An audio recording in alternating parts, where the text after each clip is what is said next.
Hello बच्चों, good morning. कल हमने बात की थी कॉन्स्टिट्यूशन के बारे में और थोड़ा सा हमने गवर्नमेंट के जो है वह प्रकार देखे थे या गवर्नमेंट के पार्ट हमने थोड़ा सा समझा था। आज हम वापस थोड़ा सा लेते हैं। कॉन्स्टिट्यूशन क्या है? आपका रूल है, रेगुलेशन है, एक डॉक्यूमेंट है और बेसिकली ये क्या है, जो गवर्नमेंट है और जो नागरिक है उनके संबंधों को मेंटेन करने का काम करता है कॉन्स्टिट्यूशन। या सरकार के जो अंग है, सरकार के जो कार्य करने के तरीके हैं और जो नागरिकों के अधिकार है, उन संबंधों का एक तरह से समायोजन होता है कॉन्स्टिट्यूशन।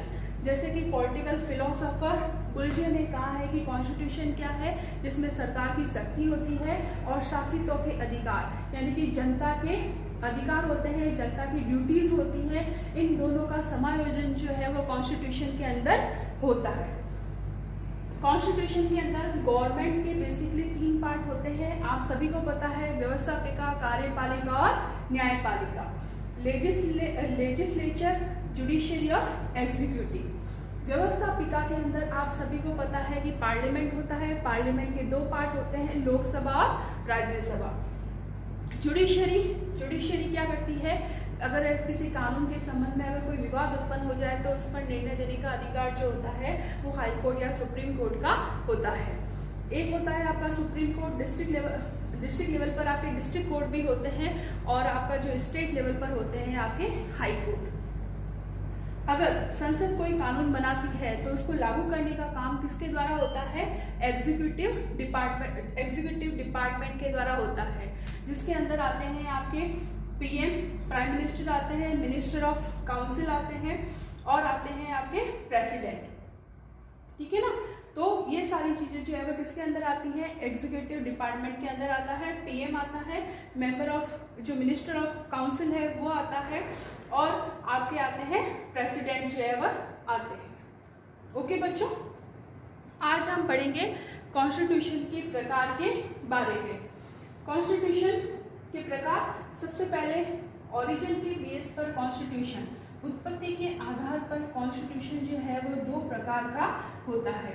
एक तो होता है विकसित संविधान और दूसरा होता है निर्मित संविधान।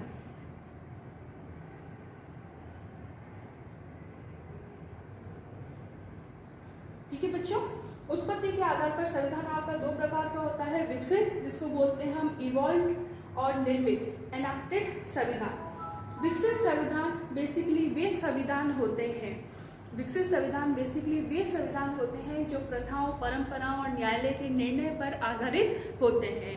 विकसित संविधान का निर्माण जो है वह किसी संविधान सभा की कमेटी के द्वारा नहीं होता है और न ही इसको किसी पर्टिकुलर कोई एक निश्चित डेट पर इनको जो है वह लिखा जाता है या लागू किया जाता है और इसके लिए कोई संविधान निर्माता नहीं होते हैं। यानी ऐसे संविधान जो केवल प्रथाओं के कारण, जो अपने रूल, रेगुलेशन, कस्टम जो चले आ रहे हैं उनके कारण बने हुए होते हैं, या फिर कोई भी अगर है ना आपका जैसे हाई कोर्ट है, सुप्रीम कोर्ट ने कोई डिसीजन दिया है तो उसके कारण धीरे धीरे जो है वह डेवलप होते हैं, वो होते हैं आपका विकसित संविधान, जिसको इवॉल्व्ड कॉन्स्टिट्यूशन भी कहा जाता है।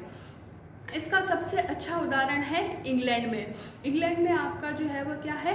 विकसित संविधान है, क्योंकि वो प्रथाओं है, परंपराओं है, न्यायालय के डिसीजन पर बेस होते हैं। उनका निर्माण जो है किसी कॉन्स्टिट्यूशन कमेटी ने नहीं किया है, किसी निश्चित डेट पर ये संविधान जो है वो डिक्लेयर नहीं हुआ है, वो कहलाएंगे आपके विकसित संविधान।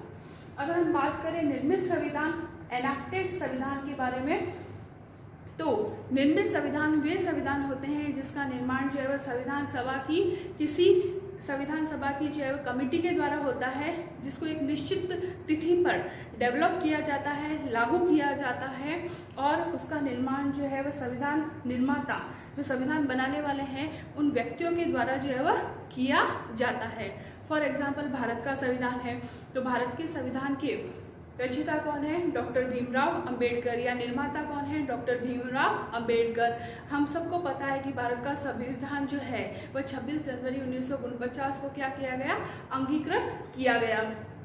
एक संविधान सभा बनाई गई, एक कमेटी बनाई गई, जिसके स्टार्टिंग में मेंबर थे 398 जो है इसके मेंबर थे, जिसमें से ब्रिटिश प्रांतों के सदस्य थे, 93 देशी रियासतों के प्रतिनिधि थे और 4 चीफ कमिश्नर प्रांत के सदस्य थे। तो स्टार्टिंग में संविधान सभा के जो है सदस्यों की कितनी संख्या थी? 398। हम भारत के संविधान के बारे में बात कर रहे हैं। भारत के संविधान सभा का जो गठन है वो कैबिनेट मिशन योजना के तहत किया गया था। और आप सभी को पता है कि इस संविधान में 395 आर्टिकल है और 8 जो है वह क्या है? शेड्यूल है। यानी कि 12 जो है वह क्या है? 8 क्या है? अनुसूचियां हैं और आर्टिकल है 395। हम मूल संविधान के बारे में बात कर रहे हैं, लेकिन अगर हम प्रेजेंट संविधान के बारे में बात करें तो इन आर्टिकल में भी बहुत सारे जो है वो पार्ट और सब पार्ट ऐड हुए हैं और अभी इनकी संख्या है 448 आर्टिकल और शेड्यूल हो गए हैं आपके 12, यानी कि 12 अनुसूचियां हैं। मूल संविधान में 395 अनुच्छेद और 8 अनुसूचियां, और अभी अपन प्रेजेंट की बात करें तो इसके अंदर है 448 आर्टिकल है, सब पार्ट। जैसे कि आपका आर्टिकल 21 है तो 21(1), 21(1), 2, 3, 4 इसके सब पार्ट जो है वह ऐड हुए हैं और 12 इसके क्या है? शेड्यूल है। तो भारत का संविधान क्या है? आपका एक निर्मित संविधान है जिसका गठन जो है संविधान सभा के द्वारा किया गया है, निश्चित डेट पर हुआ है और निश्चित डेट पर जो है वह लागू हुआ है। निर्माण में अनेक जो है वह इसके सदस्य भी थे। भारत का संविधान निर्मित में आएगा, अमेरिका का संविधान भी निर्मित में आएगा, कनाडा का संविधान भी जो है वह निर्मित संविधान की श्रेणी में जो है वह आएगा। ठीक है बच्चों, यहाँ तक क्लियर? उत्पत्ति के आधार पर आपका संविधान 2 प्रकार से होता है, विकसित और निर्मित। इसको बोलते हैं इवॉल्व और इस निर्मित को बोलते हैं एनाक्टेड।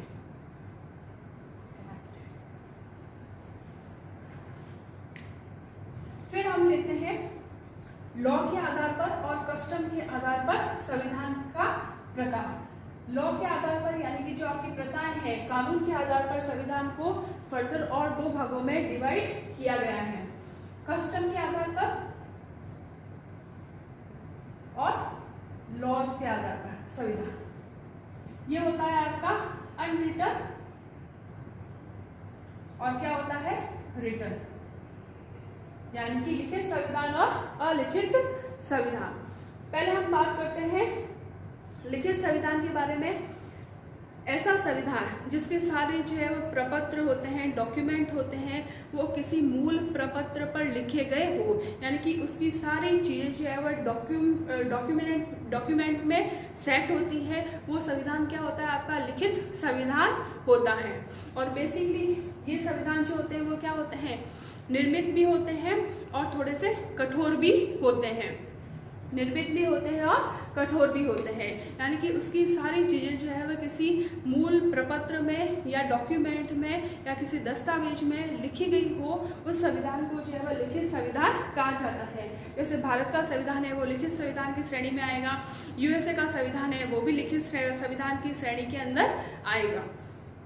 फिर हम बात करते हैं अनरिटन जो आपका कॉन्स्टिट्यूशन है उसकी, यानी कि ऐसा संविधान जिसके प्रपत्र जो होते हैं वह किसी भी डॉक्यूमेंट में लिखे हुए नहीं होते हैं, उनकी सारी चीज़ें जो है वह कहीं पर भी लिखी हुई नहीं होती है, वो कहलाता है आपका अलिखित संविधान। और इसका सबसे बेस्ट एग्जाम्पल है आपका ब्रिटिश का संविधान या इंग्लैंड का जो संविधान है वो अलिखित संविधान है, जो कहीं पर भी नहीं लिखा हुआ होता है। क्लियर बच्चों? फिर हम लेंगे चेंजेबिलिटी के आधार पर संविधान, जिसको बोलते हैं हम परिवर्तनशीलता के आधार पर संविधान। यह आपका 2 प्रकार का होता है, एक तो होता है फ्लेक्सिबल जिसको बोलेंगे हम लचीला, और दूसरा होता है रिजिड जिसको हम बोलेंगे कठोर संविधान।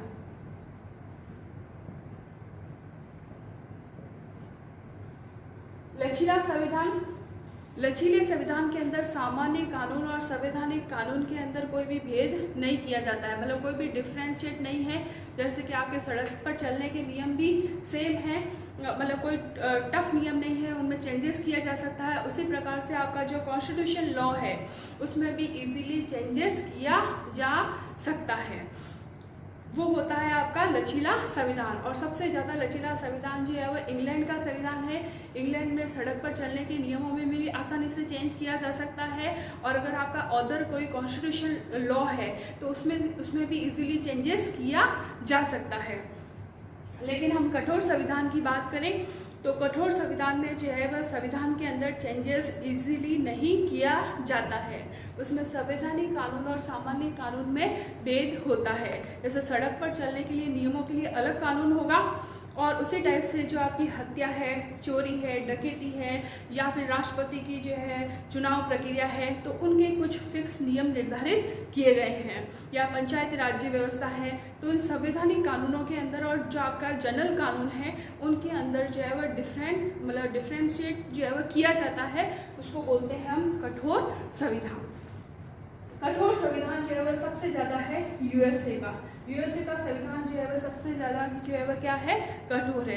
जबकि भारत का संविधान जो है वह कठोर भी है और साथ में जो है वह क्या है, लचीला भी है। जैसे भारत में जो है आपके किसी भी जो है वह कॉन्स्टिट्यूशन में संशोधन करने के लिए पार्लियामेंट मेंबर का 2/3 बहुमत आवश्यक होता है। कॉन्स्टिट्यूशन अमेंडमेंट करने के लिए, संशोधन करने के लिए पार्लियामेंट मेंबर का 2/3 बहुमत आवश्यक होता है जनरल कानून के तहत। लेकिन अगर अपन संवैधानिक कानून में अगर कोई चेंजेस करना हो तो उसके लिए जो है वो पार्लियामेंट के 2/3 सदस्यों का बहुमत चाहिए, प्लस राज्य की विधानसभाओं की 1/4 जो है वो क्या चाहिए, स्वीकृति भी चाहिए, तब हम संवैधानिक कानून में चेंजेस कर सकते हैं। उसी टाइप से यूएसए में भी है। सामान्य कानून बनाने के लिए वहाँ पर जो है वह 2/3 जो है वह बहुमत चाहिए। लेकिन जो आपकी कांग्रेस है, यूएसए में संसद को बोलते हैं कांग्रेस, तो बेसिकली कांग्रेस का जो है वह 2/3 बहुमत तो चाहिए, लेकिन साथ में जो भी आपका लेजिस्लेचर है उसके 3/4 सदस्यों की स्वीकृति मिलना आवश्यक है। यूएसए में किसी भी कानून को चेंजेस करने के लिए वहाँ की जो कांग्रेस है, यानी कि वहाँ की जो संसद है, उनके सदस्यों का बहुमत चाहिए 2/3। जो टोटल मेंबर है उनका 2/3 जो सदस्यों का बहुमत चाहिए।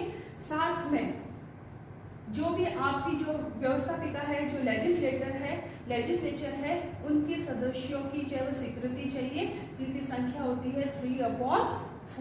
वो होता है आपका कठोर संविधान। तो सबसे ज़्यादा कठोर संविधान की बात करें तो वो है आपका यूएसए का संविधान। फिर हम एक और ले लेते हैं, आपके बुक के अंदर नहीं है, संघीय आधार पर संविधान के प्रकार। यानी कि जो संघीय आधार है उसके आधार पर आपका संविधान जो है वो 2 टाइप का होता है। एक तो होता है आपका एकात्मक और दूसरा होता है संघात्मक। ठीक है, संघीय आधार पर यानी कि फेडरल आधार पर जो आपका संविधान है, एकात्मक संविधान ऐसा संविधान जिसमें सारी शक्तियां केंद्र सरकार के पास होती है, राज्य सरकार के पास नहीं होती है, वो कहलाता है आपका एकात्मक संविधान, जैसे कि आपके यूएसए में है। और संघात्मक संविधान जैसे कि भारत में तो दोनों का मिश्रण है, एकात्मक संविधान का और संघात्मक संविधान का। संघात्मक संविधान में सारी शक्तियां जो है वह सेंट्रल गवर्नमेंट स्टेट गवर्नमेंट को डिवाइड कर देती है। मतलब कुछ शक्तियां जो है वह सेंट्रल गवर्नमेंट के पास रहेगी और कुछ शक्तियां जो है वह स्टेट गवर्नमेंट के पास रहती है, यानी कि शक्तियों का विभाजन किया जाता है। भारत में 7वीं जो आपकी अनुसूची है उसके अकॉर्डिंग जो है केंद्र सरकार राज्य सरकार के बीच में शक्तियों का बंटवारा किया गया है। जो केंद्र सरकार के विषय हैं वो रखे जाते हैं आपकी संघ सूची में, जिसको यूनियन लिस्ट बोलते हैं। राज्य सरकार के जो विषय हैं वो रखे जाते हैं राज्य सूची के अंदर, जिसको हम स्टेट लिस्ट बोलते हैं। और एक होती है आपकी समवर्ती सूची, जिसको बोलते हैं हम कॉन्करेंट लिस्ट। तो इसमें जो है वो शक्तियों का बंटवारा जो है वो किया जाता है। संघ सूची पर जो सारे विषय हैं उस पर कानून बनाने का अधिकार केंद्र का होता है। राज्य सूची में दिए गए विषयों पर कानून बनाने का अधिकार राज्य का होता है। और समवर्ती सूची में जो है वह केंद्र और राज्य दोनों जो है वह मिलकर कानून बनाते हैं, वो कहलाती है आपकी समवर्ती सूची या कॉन्करेंट लिस्ट। अभी जो है वह रिसेंटली आपकी जो है संघ सूची में 97 विषय हैं राज्य सूची में है आपके 61 विषय और समवर्ती सूची के अंदर 52 विषय जो है वह दिए गए हैं। ठीक है बच्चों, यहाँ तक क्लियर। तो आपका संघीय संविधान है वो 2 टाइप का होता है, एकात्मक संविधान और संघात्मक संविधान। एकात्मक संविधान फॉर एग्जांपल यूएसए, सारी शक्तियां जो है वो सेंट्रल गवर्नमेंट के पास रहती है, स्टेट गवर्नमेंट के पास कोई शक्तियां नहीं होती है। और संघात्मक में जो सेंट्रल गवर्नमेंट और स्टेट गवर्नमेंट के बीच में शक्तियों का बंटवारा किया जाता है। तो हमारे भारत का संविधान जो है वो एकात्मक भी है और संघात्मक भी है। यहाँ पर सेंट्रल गवर्नमेंट और स्टेट गवर्नमेंट के बीच में शक्तियों का बंटवारा किया गया है। लेकिन जब भी राष्ट्रीय आपातकाल होता है तो आर्टिकल जो है वो 352 के अकॉर्डिंग सारी शक्तियाँ जो है वो किसके पास आ जाती है, केंद्र सरकार के पास आ जाती है। यानी कि जो संघात्मक व्यवस्था एकात्मक व्यवस्था का रूप ले लेती है। तो ये बेसिकली संविधान के प्रकार है। ओके बच्चों, आपको समझ में आया या नहीं आया प्लीज व्हाट्सएप ग्रुप पे बताना।